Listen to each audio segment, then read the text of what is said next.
ఎంసెట్ స్ట్రెస్సా? టెస్టానిక్.ai ని ట్రై చేయండి. Free mock test, custom test, AI insights మరియు పర్ఫార్మెన్స్ ట్రాకింగ్ కూడా. Register now. ఈరోజు హైదరాబాద్లో పాత బస్తీలో జరిగినటువంటి అగ్ని ప్రమాదం సంఘటన పట్ల భారతీయ జనతా పార్టీ తీవ్ర దిగ్భ్రాంతి వ్యక్తం చేస్తున్నది. ఇది చాలా ఘోరమైనటువంటి దురదృష్టకర సంఘటన, ఒక విషాదకరమైన సంఘటన. జరగనాని సంఘటన జరిగింది. దానిలో దాదాపు 14 మంది మరణించడం నిజంగా బాధాకరం. దానిలో చిన్నపిల్లడు పాపం ఎంత కొట్టుకొని పాపం వాళ్ళు ఎంత అవస్థలు పడి మరణించారో ఆ సంఘటన తలుచుకుంటేనే హృదయ విదారకంగా ఉంది. చాలా బాధతో ఇవాళ తెలంగాణ సమాజం అంతా బాధతో ఇవాళ తలడిస్తూ ఉన్నది.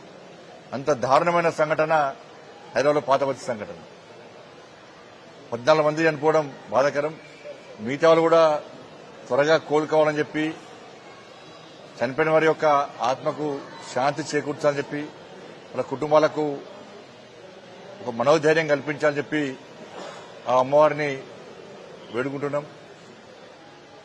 ఇప్పటికే దేశ ప్రధాని శ్రీ నరేంద్ర మోడీ గారు కూడా ఈ సంఘటన మీద స్పందించడం జరిగింది. కేంద్ర ప్రభుత్వం స్పందించడం జరిగింది. దిగ్భ్రాంతిని వ్యక్తం చేయడం జరిగింది, విచారం వ్యక్తం చేయడం జరిగింది.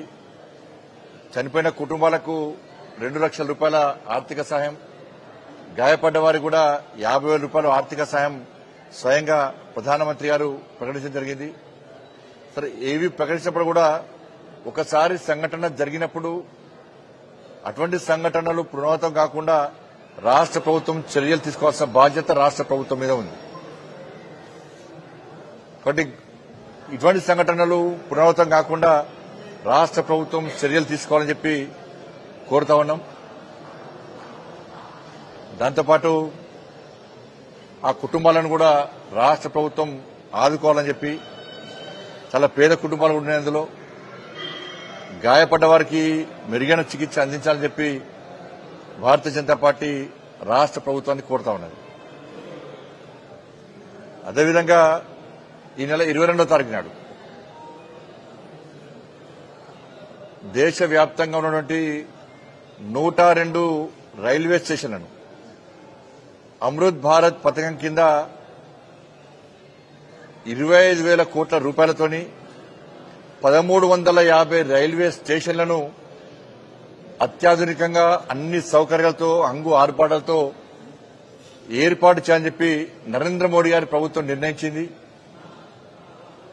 దానిలో భాగంగా ఈ నెల 22వ తారీఖు నాడు 102 రైల్వే స్టేషన్లను స్వయంగా దేశ ప్రధాని ప్రియతమ నాయకులు నరేంద్ర మోడీ గారి యొక్క స్వహస్తాలతో వర్చువల్ ద్వారా దేశవ్యాప్తంగా ఈ 102 రైల్వే స్టేషన్లను 22వ తారీఖు నాడు ప్రారంభించబోతున్నారు.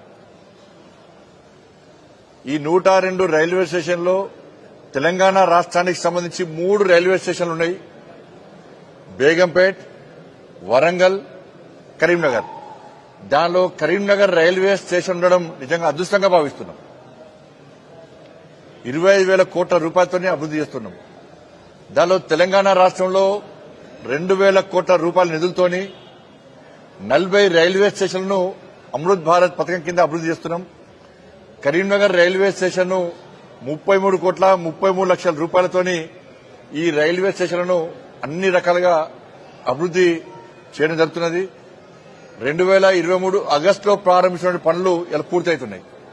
కేవలం 21 నెలల్లో ఇలా దాదాపు 95% పనులన్నీ పూర్తయినాయి. చిన్న చిన్న పనులు అక్కడక్కడ ఉన్నాయి, అవి కూడా వెంటనే పూర్తి చేసే ప్రయత్నం చేస్తున్నారు. చాలా క్వాలిటీ వర్క్ నడుస్తున్నది. మీరు గతంలో రైల్వే స్టేషన్ ఏందో తెలుసు మనకు. చాలా మంది యూత్ అందరూ కూడా సోషల్ మీడియాలో పెట్టారు. గతంలో రైల్వే స్టేషన్ 10 సంవత్సరాల క్రితము రైల్వే స్టేషన్ల పరిస్థితి ఏంది, నరేంద్ర మోడీ గారి ప్రభుత్వం వచ్చినాక రైల్వే స్టేషన్ల పరిస్థితి ఏంది, అప్పుడు ఉన్నటువంటి సౌకర్యాలేంది, ఇప్పుడున్న సౌకర్యాలేంది, అన్నింటి కూడా సోషల్ మీడియాలో ఇప్పటికే ప్రచారం జరుగుతూ ఉన్నది. కాబట్టి ఎస్కలేటర్ కానీ, లిఫ్ట్ కానీ, వీఐపీ లాంచ్ కానీ, ఫుడ్ కోర్ట్స్ కానీ, దాంతోపాటు బుకింగ్ కౌంటర్ కానీ, ఏసీ గదులు కానీ, 9 ప్లాట్ఫామ్స్, ఇట్లా అన్ని రకాల మంచి ఎలివేషన్ ప్యాసింజర్స్ కు ప్రయాణికులకు ఏ ఇబ్బంది లేకుండా అన్ని సౌకర్యాలతో ఇలా రైల్వే స్టేషన్ నిర్మాణం ఇలా కరీంనగర్లో జరిగింది. కరీంనగర్ ప్రజలంతా కూడా నరేంద్ర మోడీ గారికి రుణపడి ఉంటారు. ఈసారి ఇది జరిగింది. నెక్స్ట్ దఫా జమ్మికుంట రైల్వే స్టేషన్ కూడా మేము పూర్తిగా ఆధునీకరించబోతున్నాం. కరీంనగర్ రైల్వే స్టేషన్ ఏ విధంగా ఆధునీకరించినామో జమ్మికుంట రైల్వే స్టేషన్ కూడా అన్ని సౌకర్యాలతో కూడా ఆధునీకరించాలని చెప్పి కేంద్ర మంత్రి గారు కూడా కలవడం జరిగింది. వాళ్ళు కూడా సానుకూలంగా స్పందించారు. కాబట్టి 22వ తారీఖు నాడు ఈ రైల్వే స్టేషన్ ప్రారంభించబోతున్నాం. కాబట్టి ప్రజలతో కూడా పాల్గొని నరేంద్ర మోడీ గారిని ఆశీర్వదించవలసిందిగా కోరుతా ఉన్నాం.